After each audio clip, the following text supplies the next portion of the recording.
Call to order the workshop of October 9th, 2019. Agenda item number 1, we're going to postpone until the next regular meeting, which is the 21st, correct? Yes.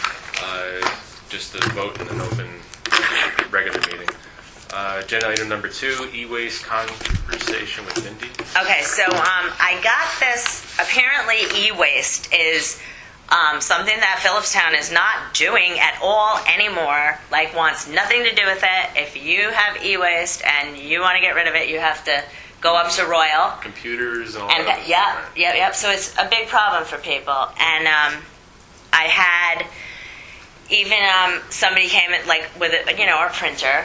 Older people, like, okay, they're carrying it. Okay, go and bring it up. Throw it back in your car and bring it up to Royal. I was like, no, just put it in my can. I'll see what, I can't do that. Royal take it for free? Or No, you have to pay. So anyway, I was contacted by this company, Green Chip, E-Waste, and ITAD Solutions, and Dear Municipality Clerk. They specialize free of charge state and local government electronics recycling programs. So I'm thinking that maybe it's something that I'll reach out to, our local other clerks and see if this is something we might want to do. I mean, they man it. They do the pickup, the packaging. It's organized. Everything is in compliance. I think it would be, and they'll even municipal references are available upon request. So I think it's like win-win. Is it just to pick up municipal e-waste, not the whole village? No, the village. It's for the village. Yeah, it's for our community because there's so many that aren't now. There's you can, like, I don't know. Being part of Putnam County, we can go over to Putnam Valley. At their town hall, apparently, there's a dumpster.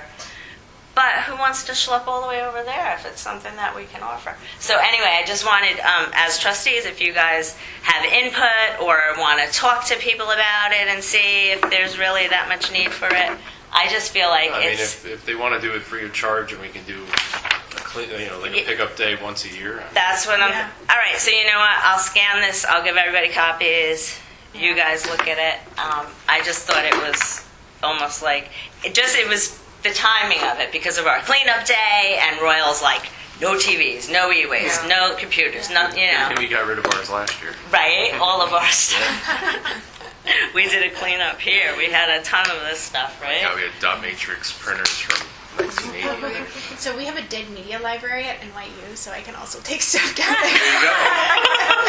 There's our e-waste. Okay, Dub, you gotta go look at the printer that the plumbers left in my... I have a Commodore 64 in the basement. And you tell me you want to take that. Probably worth We would really want that. Did they recycle them or something, or? No, we have a display. Yeah. Oh, how funny! Like Like a little museum. It's been in the basement a while. There's a Commodore 64 and an Atom. Remember the Atom computer, which was like you could plug a Coleco into the front of it. It's pretty neat. We might pay you for that. We have our own.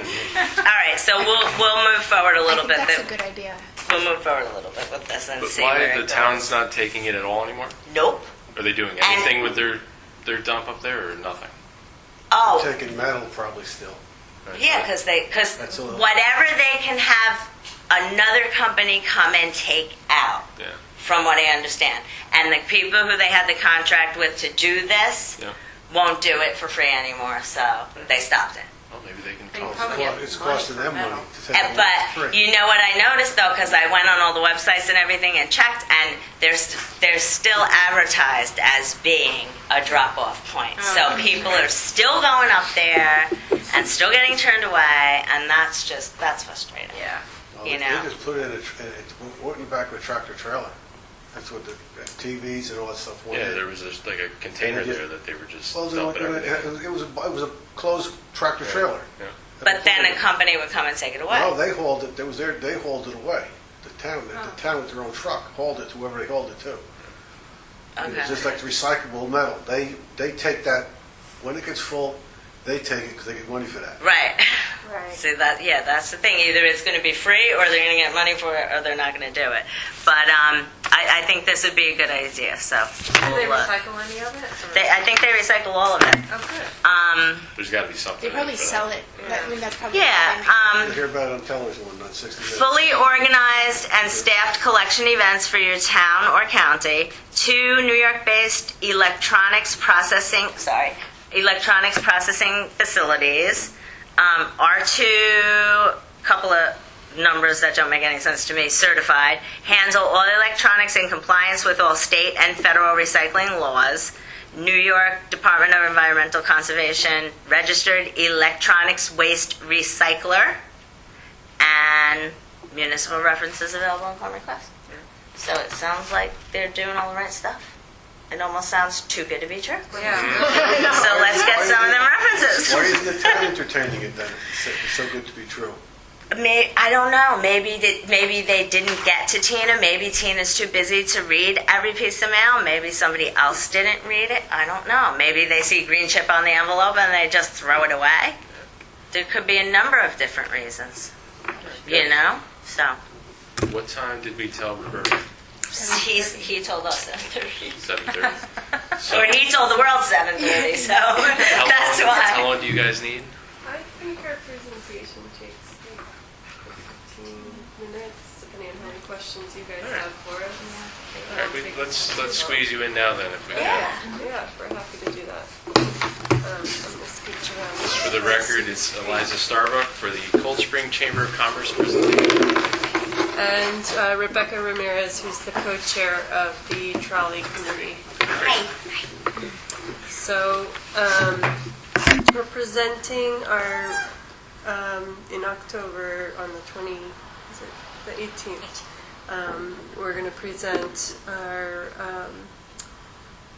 sort of requests or recommendations for improvements to the service next year. So a couple of those requests will impact the village of Nelsonville potentially. And so we, wanted to go around to the different towns or villages that are impacted by our request and make sure that everybody's on the same board and you guys feel it's useful and important for you as well. Because we don't want to just come in and start doing things in other people's towns. Brief history, our committee got together after a chamber breakfast where Vinny Timanya, who's the head of the Department of Transportation in Putnam County, presented this year's, it was in February, this year's trolley service for the area. And explained where the trolley goes and what the general service does. And a lot of our business members and residents that were present were very interested and excited about the trolley, but didn't quite understand how to ride it, where to catch it, where it goes. Like, we were having a hard time. There seems to be, we were excited about the potential of it. So we formed a trolley committee to sort of try and understand it better and help communicate it better and, if possible, improve the service so that it would be prove more useful to our visitors, our residents, and anybody else who it might serve. So the past year, we've spent our time meeting with some of the different village leadership, mostly Cold Spring, because that's where we're based. Speaking to the community residents and our visitors from the visitors booth. We've taken rides on the trolley, we followed the trolley, we've observed it from Beacon to Garrison to Cold Spring. And we've done a survey of the community of Cold Spring, Garrison, Beacon, through surveying at Food Town. You may have seen us, just trying to get as much feedback from residents as well as visitors. But really, we're interested in what the residents had to say to see if it was a valuable asset in our community. And we did a lot of research on the qualities that make public transportation systems successful. So the guiding principles of a successful public transportation system that we really came up with were reliability, recognition, affordability, accessibility, predictability, and convenience. And these are all the things that we are working towards. So our immediate goals are to improve the service reliability, which would then increase ridership and make it kind of a more valid, or give it the stats that make it actually useful, prove that it's useful. We want to influence the management of tourism traffic flow, because at least down in Cold Spring, there's bottlenecking that's happening, and we'd like to help, our visitors and locals be able to get to our attractions in the area. We've got all these wonderful museums. We'd like to help make that easier and reduce car traffic through a public transportation system. And then, I think I kind of covered the last one, just connecting all of the different residents.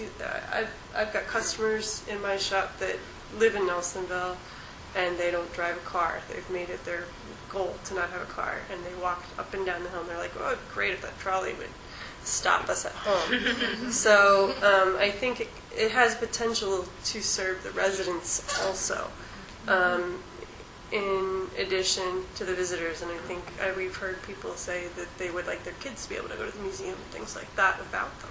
So reducing the need for cars through public transportation. So our proposal that we'll be making is to change the current route, which there's like 3 or 4 or 5 different paths it goes on throughout the day, change it to one continual loop. And that loop would start at the Cold Spring train station. Sorry, this is a little small.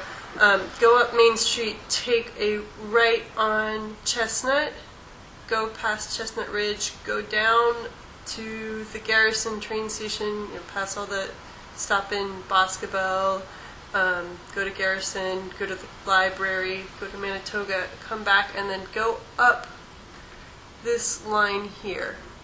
Peekskill Road, thank you. You could see from all the way over there.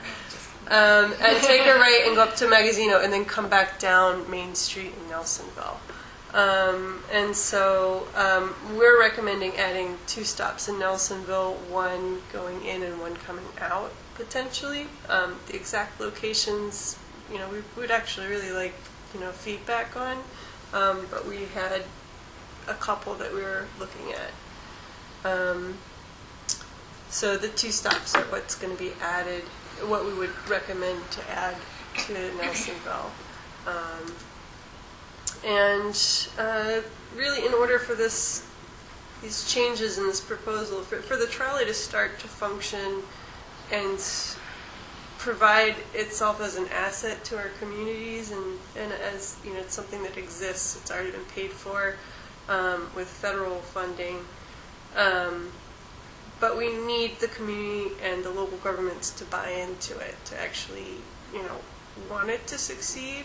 Because if nobody in the community wants to ride it, and our local villages don't support it, it's very hard to get it off the ground. And I think it's been kind of going for a while without that everybody working together to cooperate to make it a public transportation system that serves us all.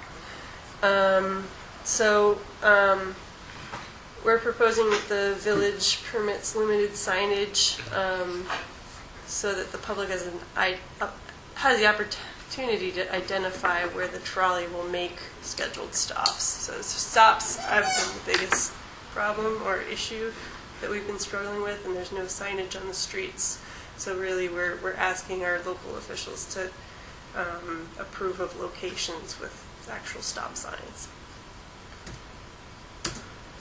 So a couple spots that we were thinking of would be across the street in front of the village square, potentially.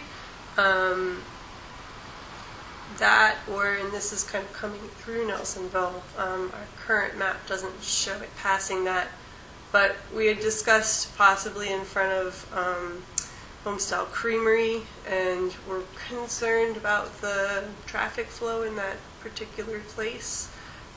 So, we're definitely open to suggestions of locations on Main Street.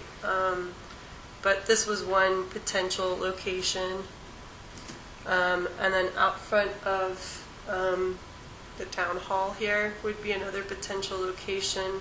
And that's coming back from Magazzino, going this way, obviously. And another one that we had sort of tossed around was in front of the old blacksmith shop, because it's across from Juanita's and there's a little bit of a business district there. But again, we're kind of just tossing ideas out. The long-term vision is that we get the public transportation system to be a reliable service that can serve our residents, and where everybody understands how it works and it's clear and easy to ride. And it adds convenience to our community's accessibility. And in the bigger grand scheme of things, ultimately we would like to see it become a hybrid vehicle to fit in with the Phillipstown Climate Smart Community agenda and goals. I think they get a lot of points for that. But also we would like to lower the emissions of the community. So that would be our long-term vision. But at the moment, we kind of have to get it to work on a very basic level before we can. How old is the current trolley?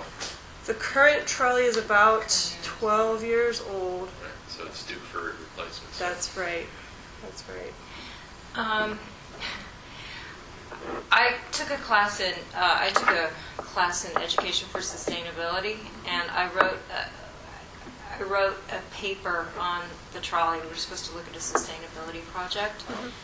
And one of the things that I did was ride the trolley with Vinnie Tamagna, Bruce, who was the predecessor, and Barbara Scuchamara, and Bill O'Neill, who was the mayor formerly here. It was in November of 2018.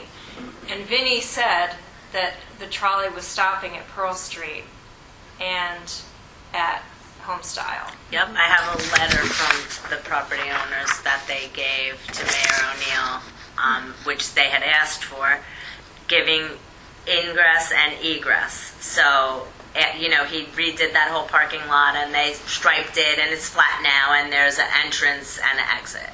And they would like, I have the letter here, Renata sent it to me. They couldn't be here. He's having some medical issues right now. But she did say they absolutely would advocate for the trolley, stopping there, whatever they needed to do to help make that happen. Okay. They Over would. at Homestyle. At Homestyle. At Homestyle and here. I mean, that was promised for this coming year. She said she thought that it was going to happen this summer. Yeah. And they rushed to get the ice cream thing opened, Yeah. and they were rushing to get their deli open, but he ran into medical problems, so it's going to happen pretty soon. What I They're like back about on it. this location here is there's a crosswalk, and so it just seems like a safe place to dislodge people. But also the hiking trail at the end of Pearl, this parking lot right here gets really overcrowded. I live across the street from it, so People actually so park they there. hikers come Yeah, and they park there, and then they park They all park up and on down the- all up and Seaboard. down the street. Yeah, like Oh, block up so my there are driveway. trailheads, of course. Yeah, That but was going to be kind of the one but recommendation or yeah. question about the hikers, is that the loop that you're creating, could that kind of take a precedence over some of the other cultural centers? Because that seems to be what a lot of people are either driving Yeah. or walking from the train up for. yeah, that's exactly what I was going to say. The So, hiking? like the hikers No. wouldn't want to go to Magazzino and then come back if they were taking the train to come hike. Yeah, this if they trail. came into Cold Spring, they'd have to go all the way to Garrison to Manitoga, back up to Magazzino, and then back to get to this trailhead. That's a good point. We could relook at the route that it takes, and it could potentially go And is That there, way up and and down. then back Right. and over is first. there any breakneck stop or anything like that? Yeah, so hiking trails are a big part of the trolley loop. So that the main attractions of the area are culturals and then our hiking trails. And so the hiking trails are a feature, and we even name hiking trails as stops. So if there was a hiking trail in Nelsonville that Bull would be Run. prominent. It does stop at the Washburn Trail. I mean, when I rode the Full route, Hill, I mean, it not stopped Bull in the Run. Washburn Trail, and it stopped. The other thing too, there's a bunch of things. Sorry, I did a lot on this, but there's having to pay $2. Very few tourists come with like small bills. Yeah. And because it is a public municipality, a public transportation, the driver's not allowed to even touch the money. Yeah. It has to go into, and Vinnie Tamagna said they found all kinds of things, including part of a human finger in there once. So, yeah, I don't know if he's BSing me, but that's what he Fingernails. No, part of a finger. Someone would have noticed that missing. But in the thing. So, Bruce also said that it might be good to go to a ticket system. That down at the end of the road, at the end of Main Street, you could purchase a ticket, so that there would be an opportunity to make change. Because once you get on the trolley, it's not possible. Right. So people were making change for each other on the trolley, and I think that's a real problem. Yeah, we agree, and we are sort of recommending an e-ticket option potentially, but Metro North is being worked with to get a package ticket deal sold That's a good through idea. Metro North. Yeah, that's a good idea. That's great. And the idea of selling tickets from like the visitors booth has been tossed around, and there is a possibility of that. So we will be kind of trying to address that. Another good person to talk to is Kelly Underwood. I don't know if you spoke to her in Beacon, because she was really instrumental in getting the Beacon free shuttle going. And I've talked to people who for residents, the trolley running on weekends doesn't really help a lot. There are a lot of people who said they would love to have transportation from like up on Perks Plaza running to the train station, like up and down Main Street that way during the week, so that they wouldn't have to drive to the train station. They could just pick up a shuttle going on that loop. Commuters. Yeah, That's commuter. Interesting. That's, I take advantage of that. yeah, I mean that's kind of like, I think it's a little bit, that's ambitious for where we are right now. Like we're working on getting it to be a reliable service, because you can't have commuters taking a trolley that doesn't get them to their train on time. Right. And that would be what would happen now. Yeah, no, I kind of came to the conclusion the trolley is really not. It would be better to have something else. We're working on improving it, and that's really kind of our main focus right now, is like to get it to work reliably, so that we can expand in those kinds of directions. Because I would love to see that happen. Definitely. Can I just interject for a quick second? You're saying all these really important points, and a lot of them have been discussed with us and considered, and some even brought up to Vinny. But it would be really useful if you haven't taken the survey yet. It is still a live link, and you can write anything. We are sharing all of the data with them and all of the testimonial. And there's a lot of testimonial that's very very telling. So if you haven't taken it, we can share the link with you before we leave today. That'd be great. Yep. So, sorry, jurisdictionally, it is a Putnam County service that serves only us in Phillipstown. Is that true? It is a Putnam County Department of Transportation service. It is federally funded, therefore it has to go to regions. It can't only do Putnam, it has to connect to Beacon. So it goes from Garrison through Putnam, or through Phillipstown over to Beacon. And so as part of your recommendation that it's one giant loop that also connects Beacon, you didn't really go up north on Yeah, let me And go how back long to is that whole loop So do you want it to be? That bit goes up. We are recommending to reduce or shorten that bit of the loop. Right now it goes up to Beacon's Main Street on the far side from the river, and then it goes back and down to the train station in Dia Beacon. We're recommending they cut the back end of Main Street and just go to the train station in Dia Beacon, because when we've ridden it, we've noticed that most of the people get on at the train station or want to come to Dia Beacon, but we didn't see a lot of people getting on and off of Main Street, and it goes right by Main Street so people could walk. How much is the train ride from Cold Spring to Beacon? For? If they even tear your ticket, punch it, which usually they don't. And is it 100% federally funded? No, there's some The county pass-through as well. I It's 100%. think the actual vehicles are 100% federally funded. The county has to put up money to, for like operations, but then it gets reimbursed when at like per ride.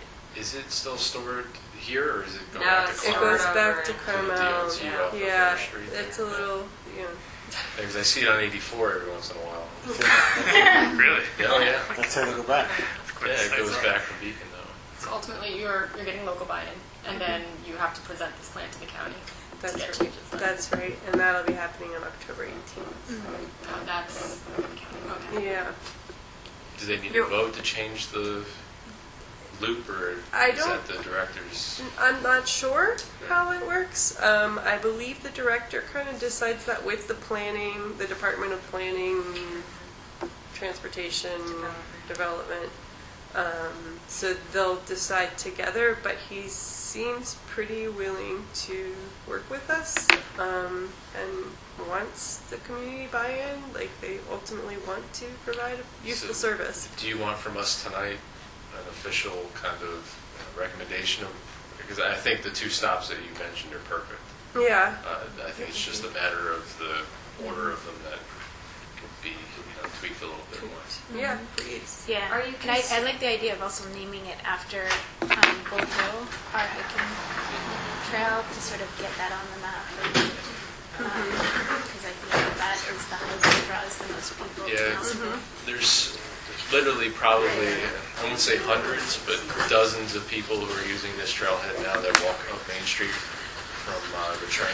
Is there Because a it's now sign being, here on Main Street? there that really says isn't, Gold and Hill? now it's being publicized as kind of the alternative route to the top of Bull Hill, because the other Yeah, one becomes it's so a big. good way to go. Yeah. So that might be, that, So, I mean, even like a combination trolley / trail marker sign. Yeah, would be great. I like that. In our park, we've been talking about ways to use it better, and this is perfect too, as a trolley stop. Yeah. Are you considering some sort of sign that would be consistent? So that, because if it's going to different spots, it would be great if people recognized that. exactly. I wish I could make this bigger. Let me see, can I make it bigger? You have to exit the presentation and then blow it from there, probably. That may be, let me see. So, pull up a picture. We have kind of designed a sign that would look about like that. You can pass it around. Just a really basic trolley stop sign with the logo of the trolley so that it's an identifier. So the current trolley is 12 years old, and was it given to us or bought from another municipality, or was it new when we It got was new when they purchased it. There's a business that makes trolleys. Yeah. And so it was new then. They're looking to purchase new ones. And yeah, so it's a newish vehicle, but now it's 12 Yeah. years old. How would you show the times? Like, how would you disseminate that information of like what time at what stop? So this year we approached it by making actual trolley schedules, which are available we have paper flyers that we have distributed and printed. We also made it available online. Are they on the trolley? Am I allowed to talk, or is this like a... No, go right ahead. Sorry. Last time I took the trolley, they had no schedule on the trolley. Yeah. Are they on the trolley now? I believe they are. Yeah. Good improvement. You actually made it on the trolley. Only by half. We waited and waited and waited. I've never set foot Sometimes on there it. and sometimes And then they just drove by us. No, I've 2 hours tried. later. It's not- I it's thought not I a- was in the right place at the right time, and it. Because there's 19 Let it different go by schedules on on the other the side of the street. Yeah, the schedules Right. are not consistent. That's another. It's, That's it's, another it's issue. great that you're doing this because Yeah. It's a can of worms. It's really, Yeah. really not. People, people walk up to the trolley and they say, "What is this?" They look in and then they don't get on because there's no. And the drivers also too. The drivers were supposed to be trained because they come from across the county. The parks people were going to. They sent information on these parks so that they would be knowledgeable, and it never was transferred to the drivers. So they don't even really know like what's around here Or where to stop, or where to stop. Yeah. even if they know the address. Is there any possibility of getting it Monday through Friday after school between the rec, the Garrison School, and Haldane? Seems so much gas. We've heard several people recommend that, and we would definitely pass it on to the county. I think the county needs to see that people are riding it enough before they start expanding. Yeah, and that does take it to a whole other threshold in terms of you have cars. underage children and Yeah. drivers and background So- checks and all that great stuff. I think from our point of view, getting signs up so that people know where to catch it Yeah. first. For I think as a service that the school provided, then that's a conversation for a joint school district that could be made. But yeah. And I would also, love to see that happens. We could be opening a can of worms, but, and we certainly don't want to do that, but I do think that this is a moment for many people to help us push. And I actually think that if you wanted to take it on, I mean, a letter from the schools saying, we're happy to see that you are taking a look and evaluating what's happening with this service. We know that there's no resources to have it, Monday through Thursday at this time, but it's wonderful to think of the possibilities. I don't know. For the rec center. You said, what do you want us to do? And I do think there are 3 things that came to mind, and one was certainly a letter of recommendation, but also your presence and your personal follow-up, not just in a survey, but in a letter or a phone call would go, I think, a very long way. the meeting is the 18th. Where is it? It's at Magazino at 10 a.m. Is anybody around? Because What day I'll of be the week is literally that? flying back It's that day. a Thursday. Actually, the 18th is the Friday, isn't it? Oh, it is a Friday. Yeah. Friday at 10. Yeah, so hopefully we'll have a representative there. I will That would be great. speak for be Chris. really- but- Yeah. That would go a long way. I think Great. I can do Fridays. Yeah, that'd be awesome. Uh-oh. Well, Friday. look what happened the last time we sent these two on a mission. 3 hours. We got a 250 slide presentation. I know. See how lucky you are? Great. But we could write a letter talking about like how it would relieve traffic on Secor and like sort of concerns that we have there. The residents have voiced. I'm a resident, so I can say you're a resident. That there's a big traffic problem for the hikers who use that law, and so it would be a It's benefit. a traffic and it's the Masonic Lodge gets angry because they own the parking lot and the hikers park there, so then they put up these like obtrusive signs and everything else to keep the people out. And it'd be nice just to have everybody kind of on a trolley and get off and Yeah. move to it. Take the train up instead. Yeah. Yeah. Maybe a potential solution for the further away sites would be like they're on a longer loop, so like every hour there's like the regular quick drops, and then maybe like every 2 hours you do that longer loop or something. That goes with our sort of longer term vision. Unfortunately, we have to go the long way around because it's already set up to do this kind of clumsily. So we're trying to get that to work a little bit more gracefully, and things like that we definitely feel would make it more useful. Would take more vehicles. Great. Thank you very much. Our pleasure. Thank you for having us. We will have a representative or two representatives at the meeting, and we'll definitely follow up with When would you need a letter? either a letter or multiple. Probably just before that meeting would be good. You can email it to us if you like. Great. You can email it's a trolley at coldspringnychamber.com. The survey can be found on the Cold Spring Chamber's website. There's a news section that has different little blog posts, and there'll be one about the trolley survey there.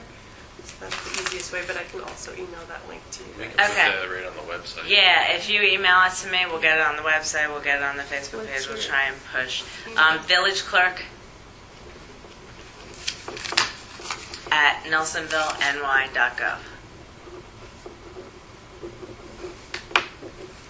So we'll send that to you.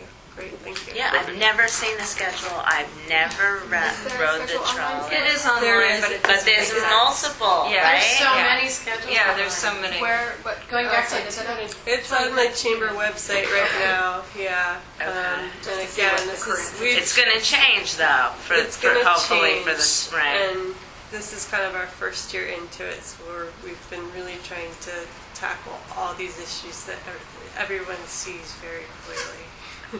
Great. Thank you. Thank you Thank very you. much.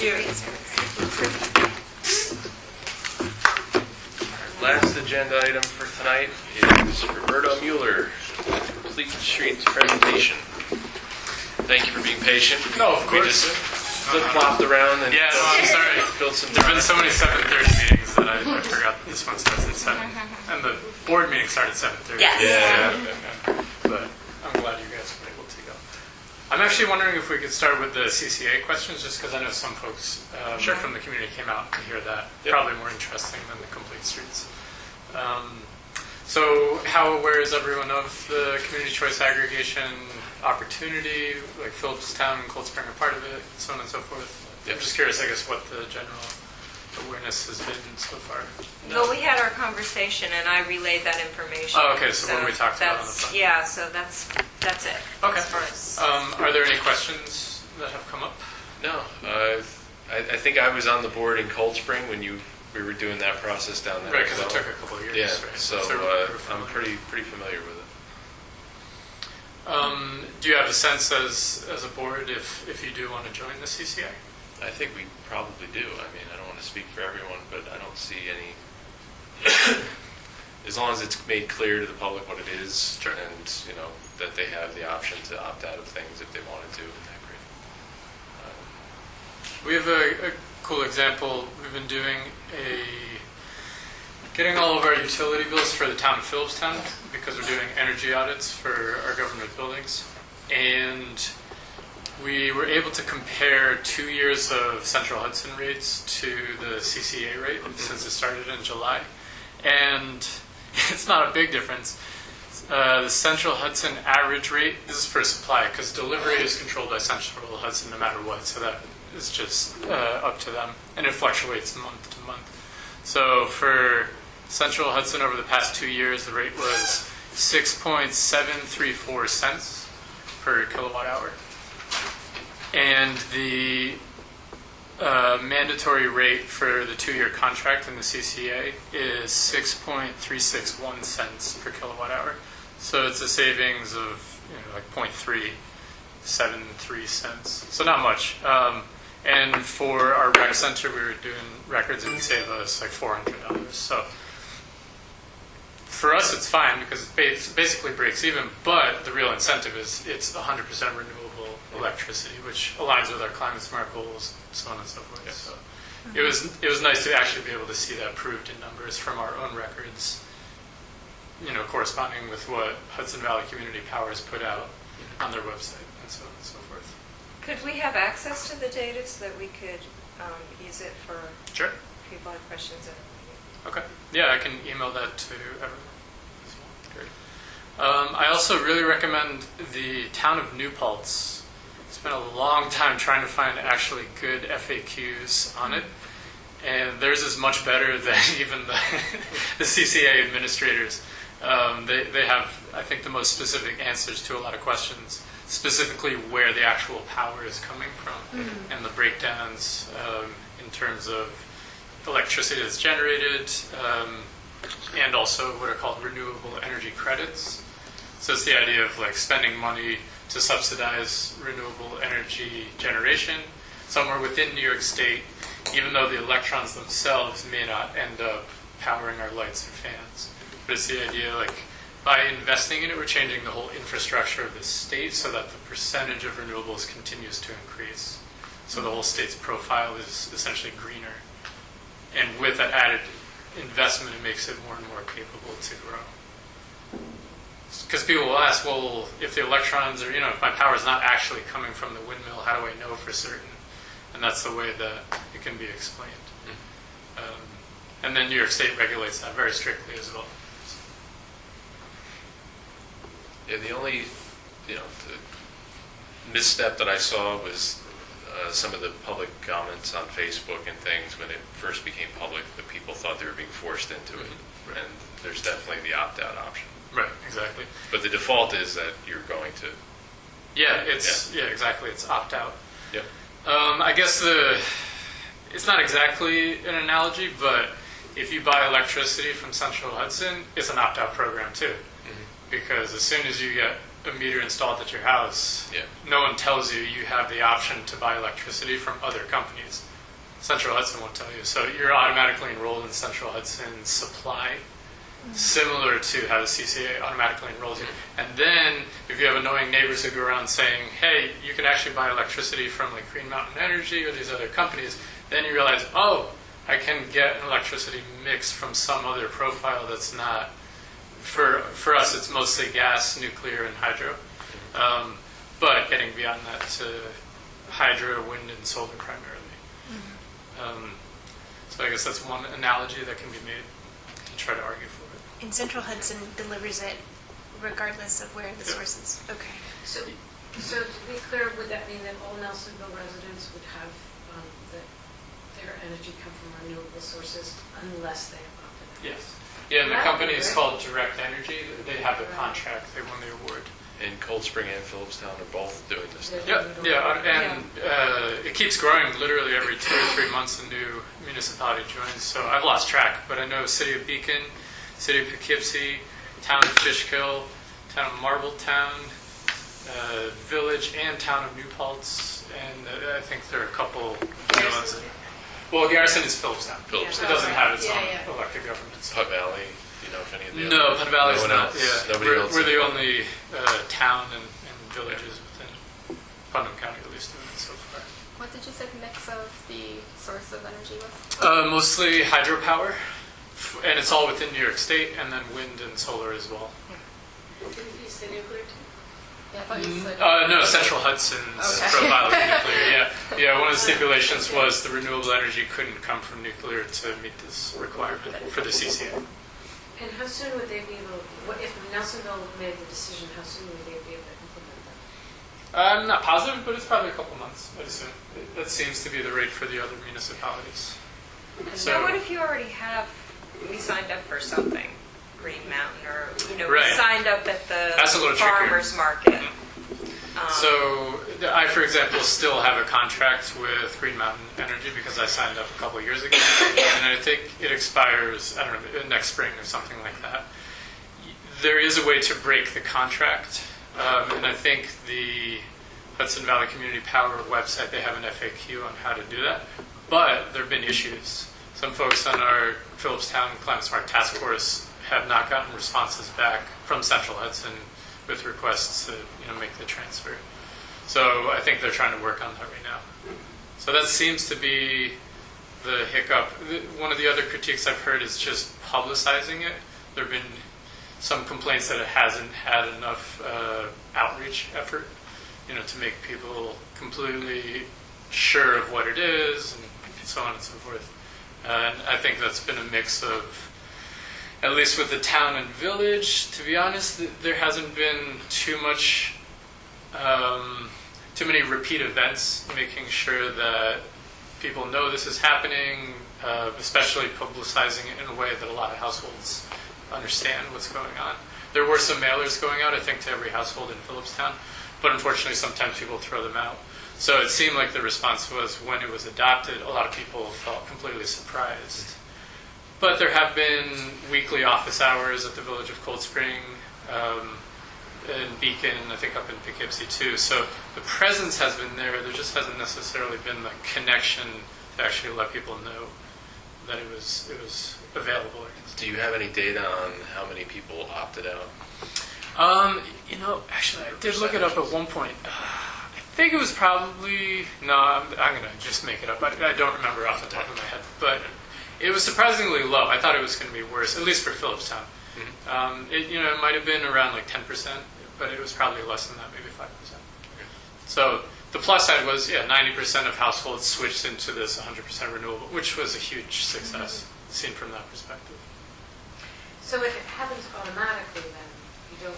Mm-hmm. Well, there's an opt-out period, so a letter goes out to all households, and I think it was probably a month and a half or 2 months.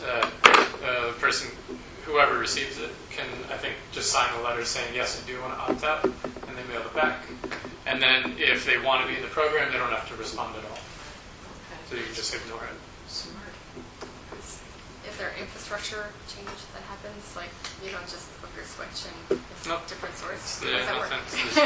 It's just where the electrons come from, but that's all managed by New York State, so it doesn't actually, there's no... So how can my neighbor have a different electricity than It's I still if they using opt the out? Central Hudson. They don't actually. Central Hudson. Yeah, it's just that the electrons themselves are just coming from Central Hudson, but all the money that's being spent when we purchase our electricity is going to the companies that are generating from wind, from hydro, from solar, so on and so forth. Their electricity goes into the grid, and then the grid operator decides where it goes at any given second, because it's very complicated. So we don't have any say on Different that. houses on the same street?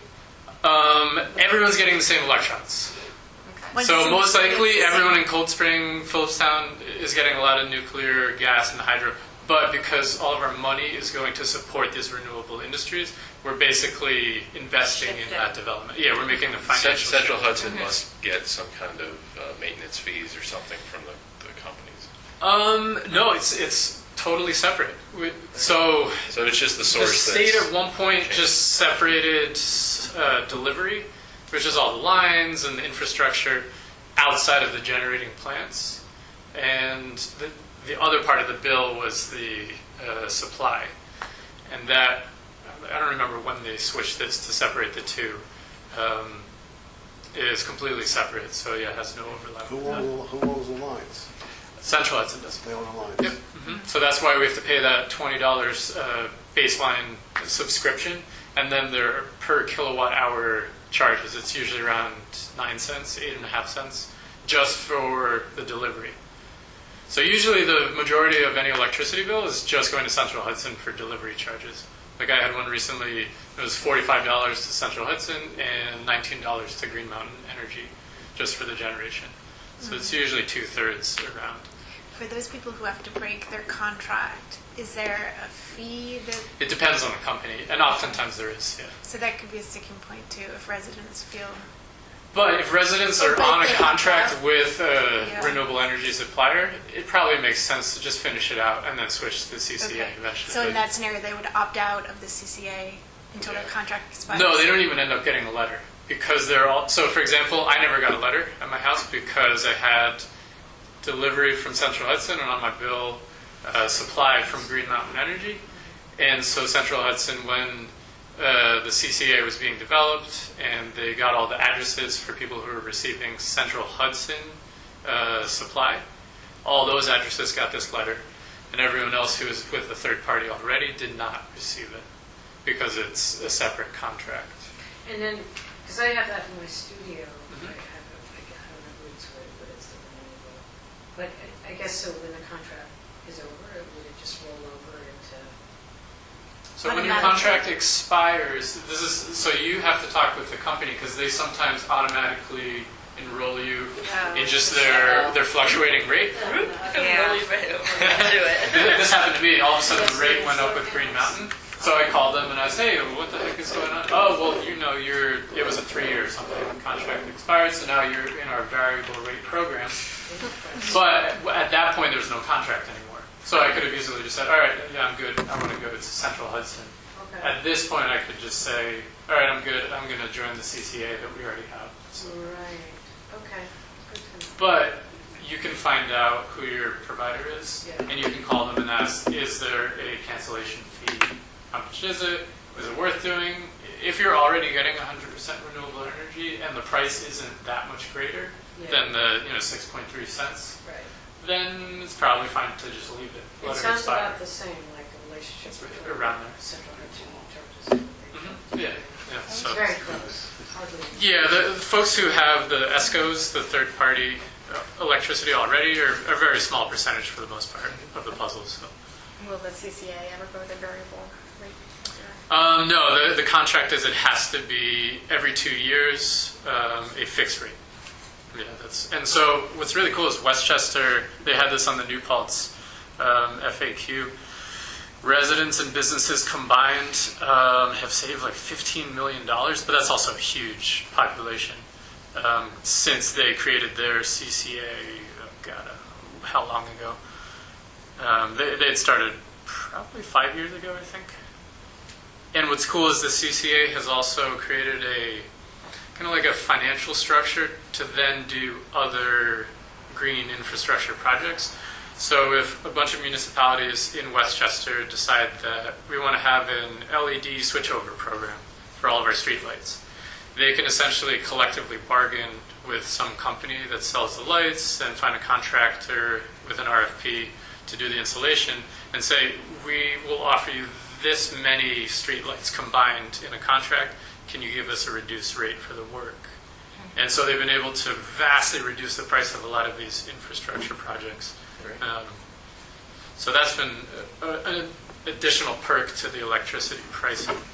And I think they're also developing like a clean heating and cooling program to switch out heating systems for geothermal specifically. So it's cool. It's like a very innovative type of. It's more like it creates a structure to then make changes collectively that are a lot cheaper, that otherwise would be too expensive for individual households to make. So I think that's a big motivation for it. Is it a correct assumption that the more villages and towns that come in, there's additional resources that are created, more wind, more solar goes online, et cetera? Yep, so exactly. overall, over time, Yeah, exactly. reduce the need for It's like a nuclear swell. and other Yep. sources. Wonderful. Yeah, whoever came up with the idea was fairly intelligent. Because it's very complicated to get it going in the first place. But now that the model's been proven in Westchester, it's becoming easier. And New York State finally kind of understands what's going on. So, Well, to have it be that you opt out rather than opt in. is really right, smart. yeah, that turned to be and that saves a lot of money also on just all the outreach and education that has to happen as well, because that can be prohibitively expensive for these companies to try to do. And it's annoying to get all these constant mailers from the green, like third-party electricity companies, to be honest. So, yeah, hopefully it pushes us in the right direction. And at least so far, based on our bills, it is working out. Great. All right, so that's the CCA side of it. If anyone is interested in hearing about complete streets, you're welcome to stay as well. If we're going to pursue this, what are the next steps for it? So what I'll do is Jeff Demansky is the community outreach coordinator for the CCA. I'll have him connect with Mindy, and they can basically take it from there. I don't think it's too complicated. There's I wonder if I opened it up. an electricity supply agreement. It's 44 pages because most of it is unintelligible legal language, but the bulk of it is right at the end of it. It's essentially describing the contract. And they already said it should be easy enough for Nelsonville to join. There aren't too many households. It's not like a huge change in the overall amount of people participating.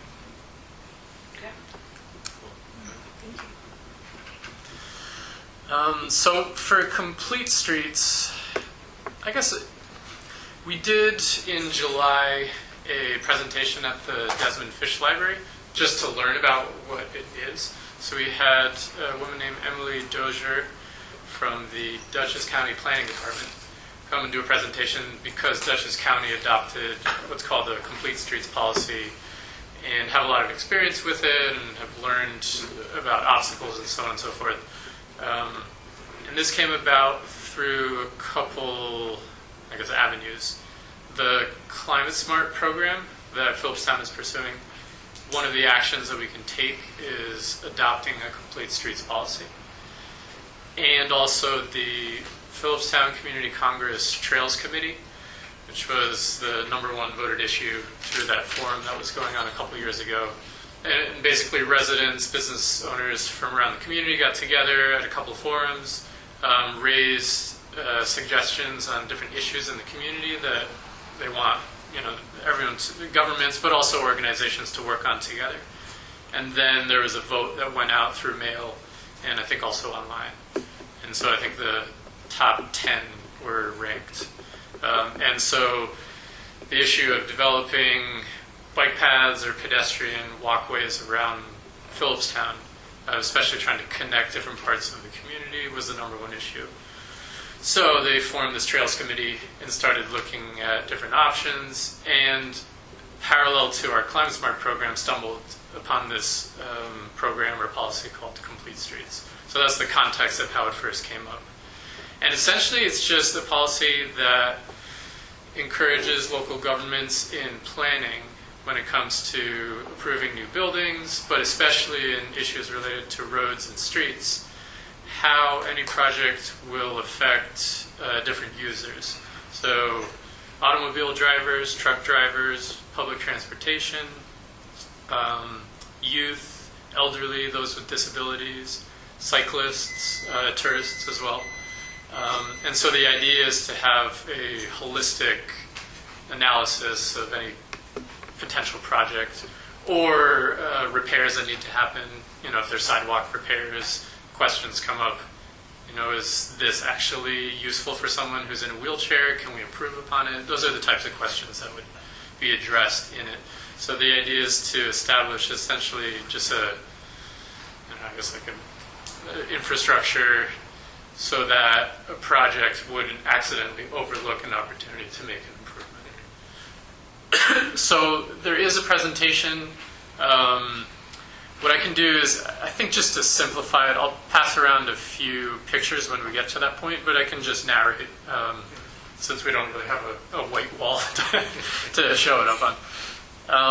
So local demographics for Nelsonville are, I was surprised by this actually, 34.2%, and this is according to the American Community Survey, which is a 5-year version of the U.S. Census.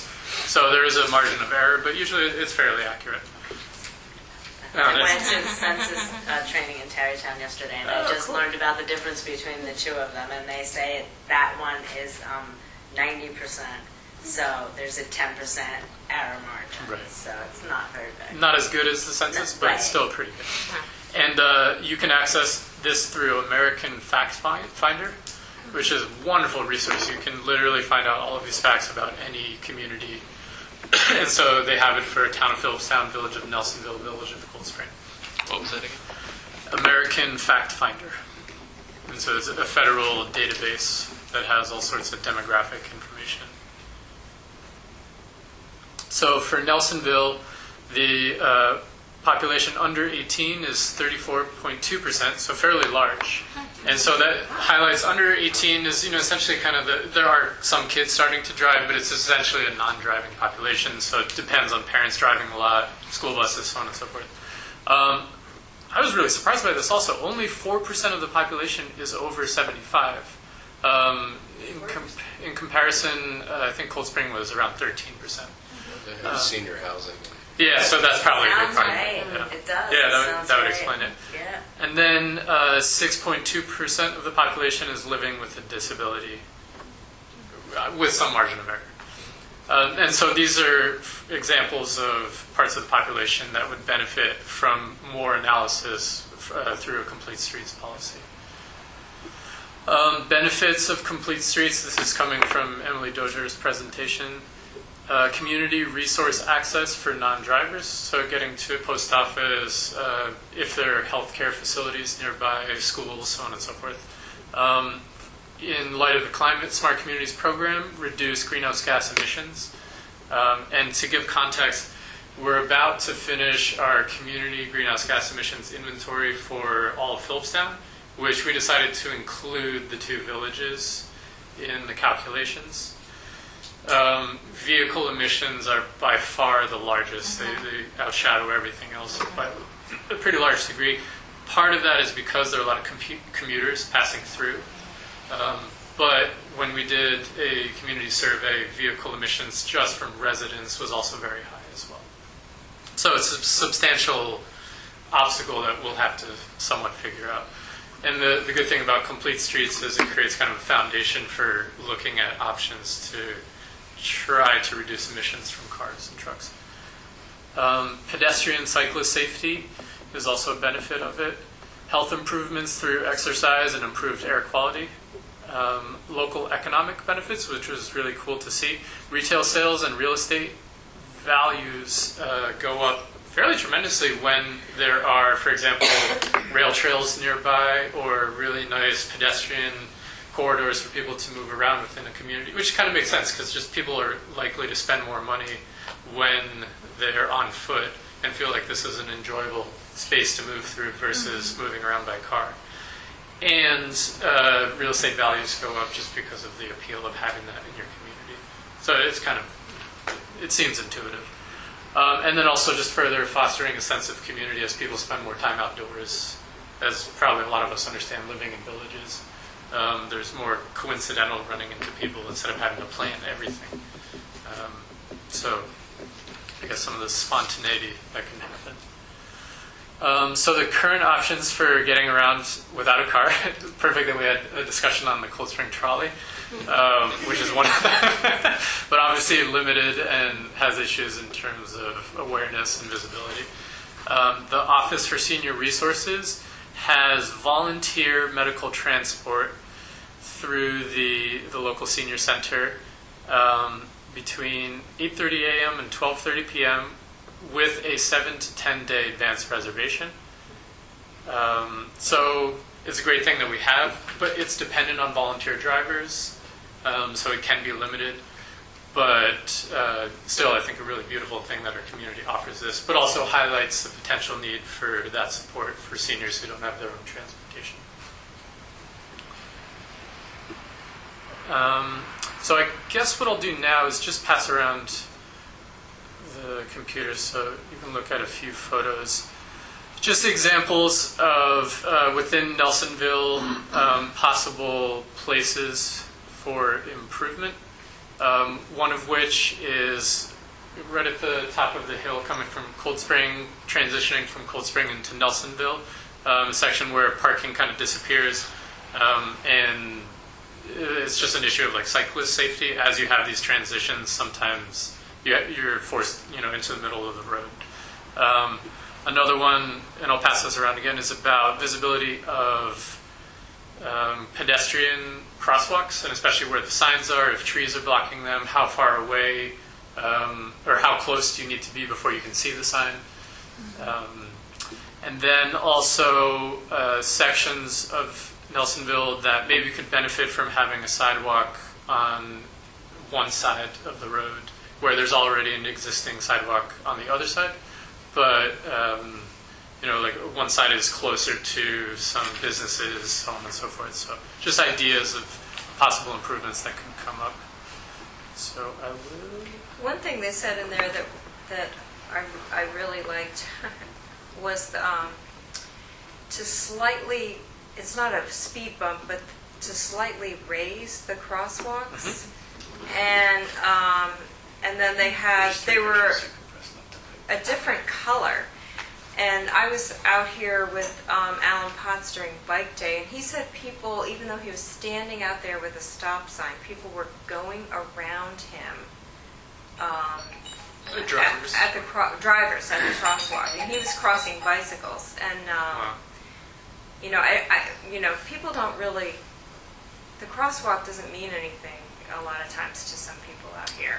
For some reason, that's so true. Same thing on 90 in Cold Spring. Yeah, a lot of people. Signs are police. gigantic. The sign in the middle of the road and people were hitting it with their cars. Yeah, just running it over, right? Yeah, All yeah. right, so Yeah, there's that's a three strange pictures that thing. you got. Yeah. The crosswalk on my house, I walk across it several times a day, actually. and People never stop. That's one It's bad. like a miracle someone stops. Thank you.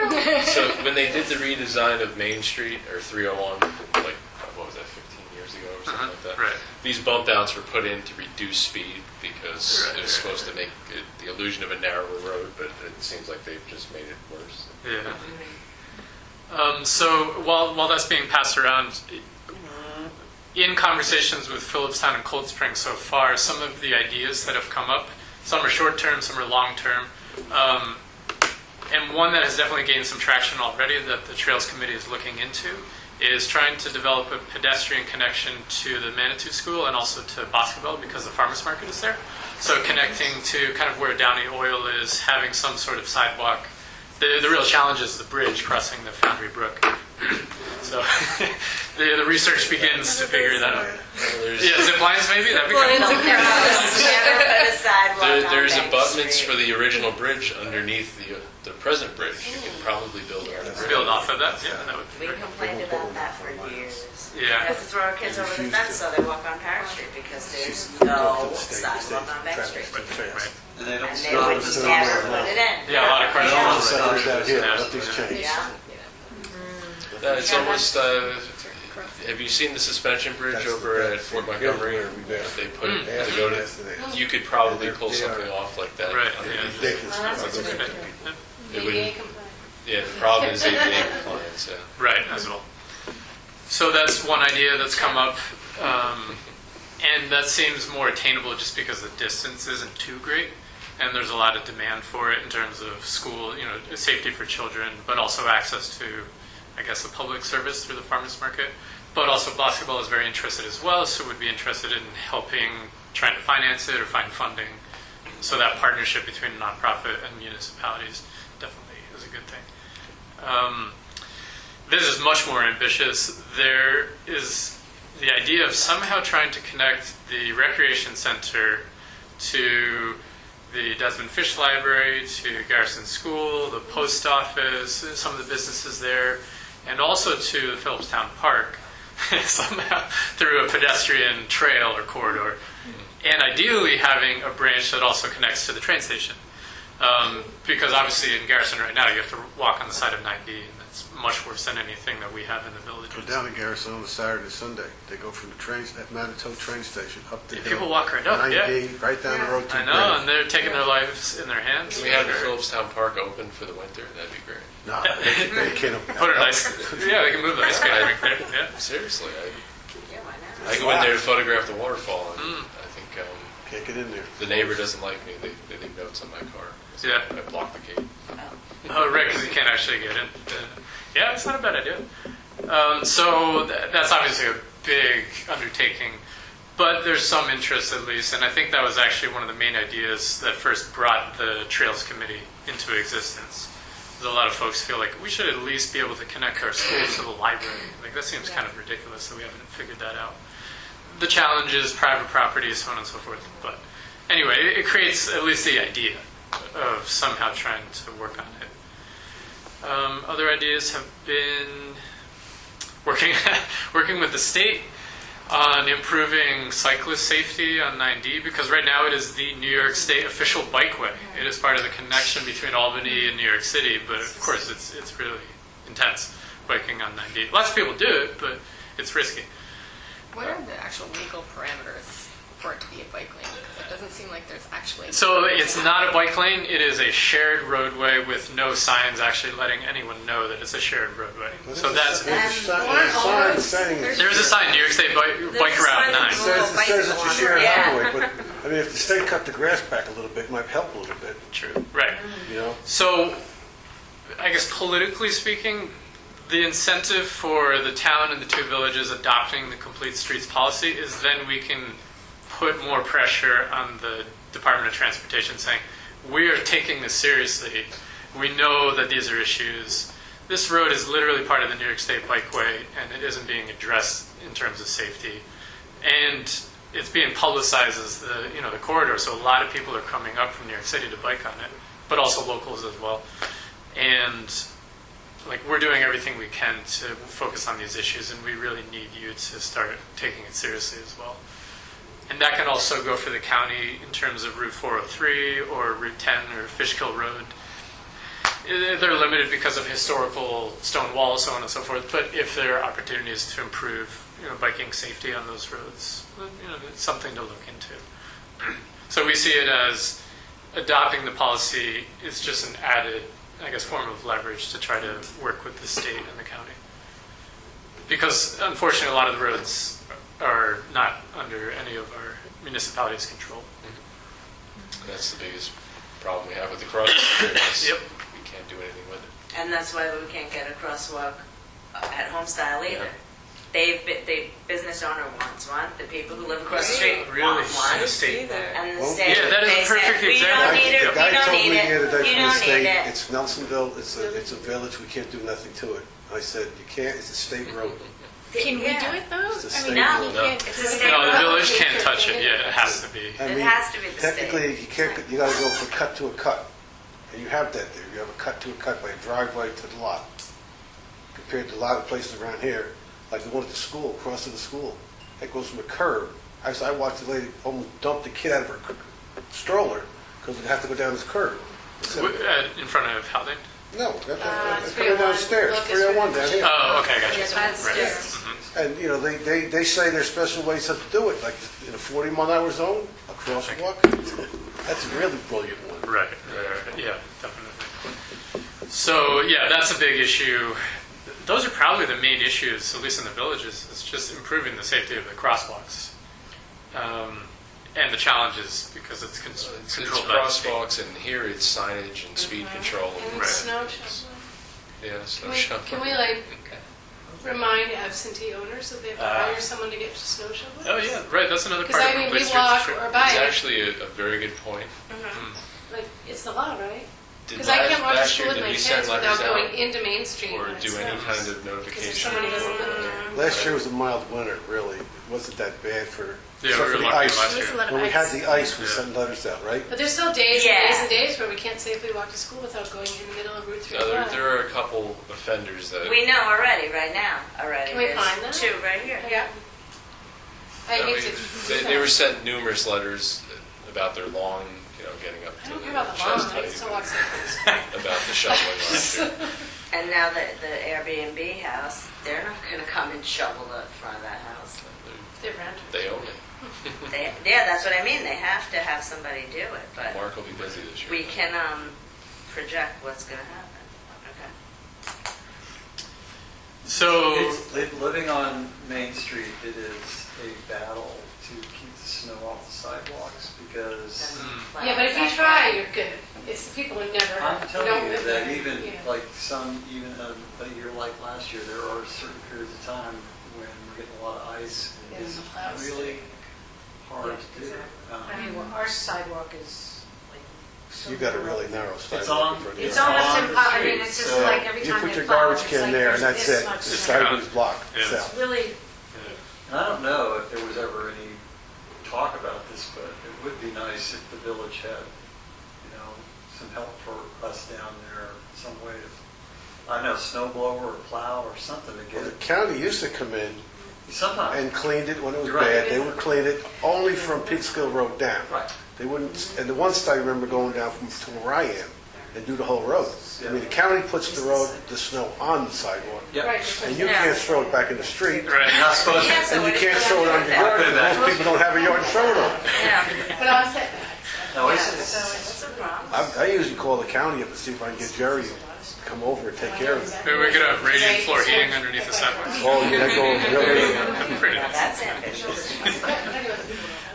Yeah. All right. So anyway, I guess just to kind of wrap it up, the process for adopting a complete streets policy is first just having conversations, assessing the current walkability, bikeability, and also public transportability in the village. So it's great we're already talking about the trolley because it's one eventual possible option.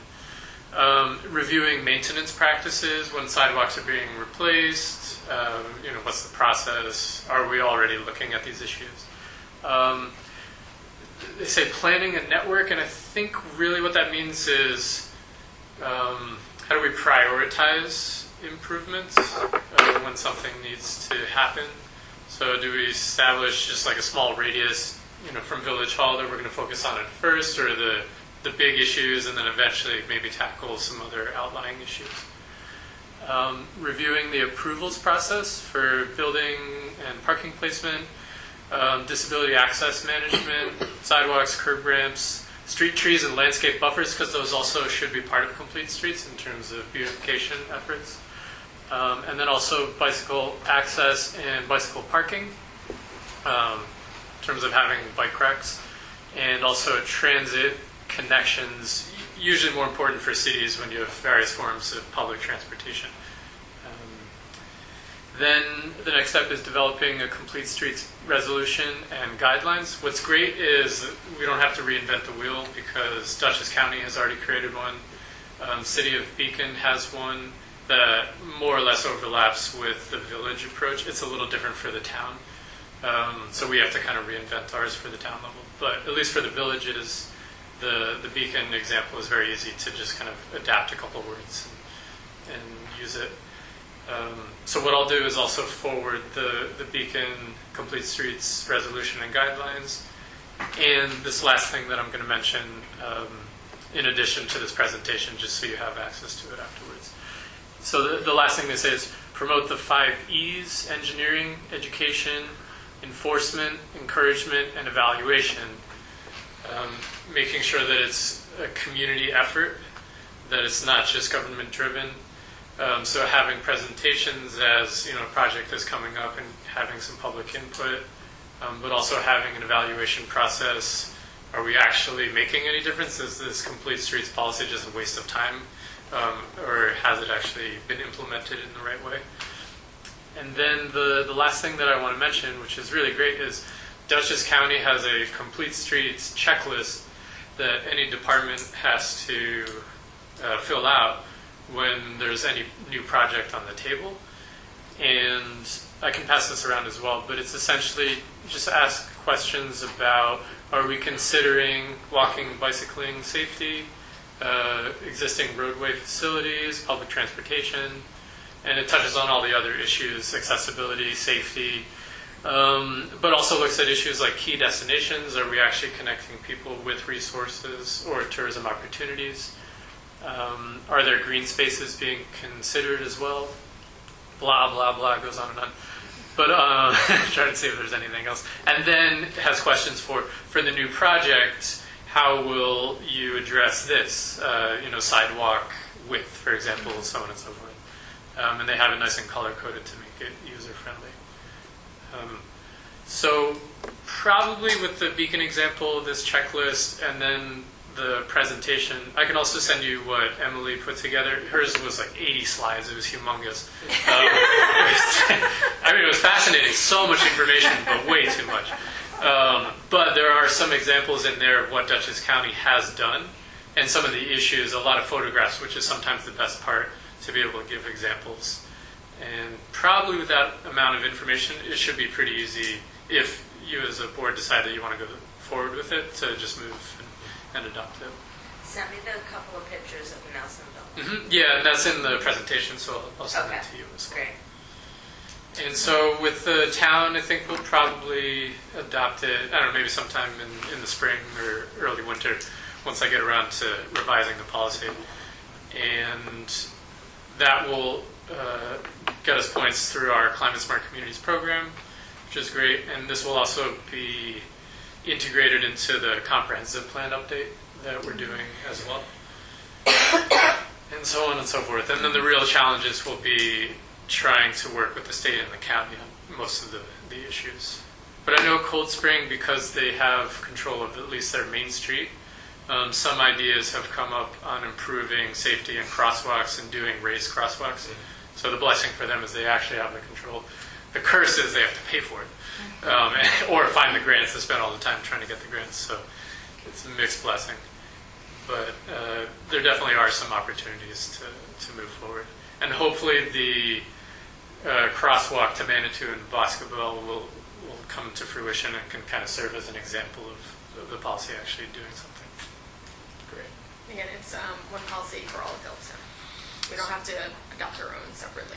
No, separate municipalities should, yeah. Oh, we should. Yeah, no, it's kind of funny. We are a town and there are villages within the town and people pay town taxes, but because the villages have autonomy, especially in making decisions about village streets, it makes sense to have individual policies for each. Just because, each village has like a highway department and so on and so forth. Highway mark. A single. Yeah. Any other questions? Anyone in the audience? Thank You you. could put a sidewalk on Peekskill Road. Yeah, that's another Then idea for sure. You could reroute, that's how you That's a avoid the connection bridge. to, yeah. Go up to, Bank Street. There's a bridge on Peekskill Road, though, that you'd have to navigate by the cemetery. Yeah. Yeah, that's true. I forgot about that. That's true, but I think it's... Much shallower ravine, though. And it has Yeah. a wider shoulder. Oh, Maybe it's not. actually It's not. probably similar, yeah. Yeah, Is it it's- similar? But it's shorter. It's way shorter. Well, it's easier to jump over the stream. Just the speed on that road, oh my God. Yeah, with trucks and so on and so Oh my forth. God. I don't know whether the speed is worse there or Main Street. It's probably about the same. I've tried to walk across Logan's from, what is that, Bank Street? Oh my God, it's like, Russian roulette, trying to go across there and see if there's a car coming around. Yeah, trying to turn off of Bank Yeah, Street. turning, yeah. Oh my God. Yeah, I know Take your life there have in been your a lot of hands. conversations with the state about that, and they constantly push back. They want to maintain speed so that commuters and trucks can get in and out quickly. Wow. But it's sacrificing essentially the local community that it's passing through. And I understand it. It makes sense. Like you I mean, do the want speed cars to limit move, is for sure. 30 there. Something like 30. Right, I think so. Yeah. Peekskill Road's It's 30. getting someone Sorry, to yeah. enforce it. But And will then not it's drive same with for Main 30. Street. It's not It's up not where we are on enforced Main Street. twice a day Oh, they just- for the commuter It's terrible. period. It's just as fast as they want to drive through, and no one's. I mean, So that's an aspect in terms of working with police, so Putnam County Sheriff, working with the county, I suppose, to have more vigilance or policing hours. And specifically saying, like, we want to target this corridor. When you come down 301, as soon as you cross Nelsonville, the sign says 40 miles an hour. Where the speed limit's 30 miles an hour in the village. It still says 40? They always say. Oh, that's right. Yeah. Just before it, yeah. So after you cross into Nelsonville, it says 40. And then 100 yards down, it goes to 30. Right. And that's kind of a speed trap. The guy from the state said that was set up by the village board years ago. Yeah. Oh, really? Yeah. To hopefully raise some revenue No, from. I don't know what it was for. Why is the speed limit that way? It's It just is. it's such a short Probably space. probably to step it down from 55 that used to be. No, it's 40 is way up on top of it. No, but it used to be 55. It still is, on the flat. Oh, and the flat is 55, right? 55 to 40. Cars come flying down that hill anyway. Yeah, myself included, unfortunately. Yeah. That road should, should be 40 all the way up. Is there a motion to adjourn? Motion. Second? Second.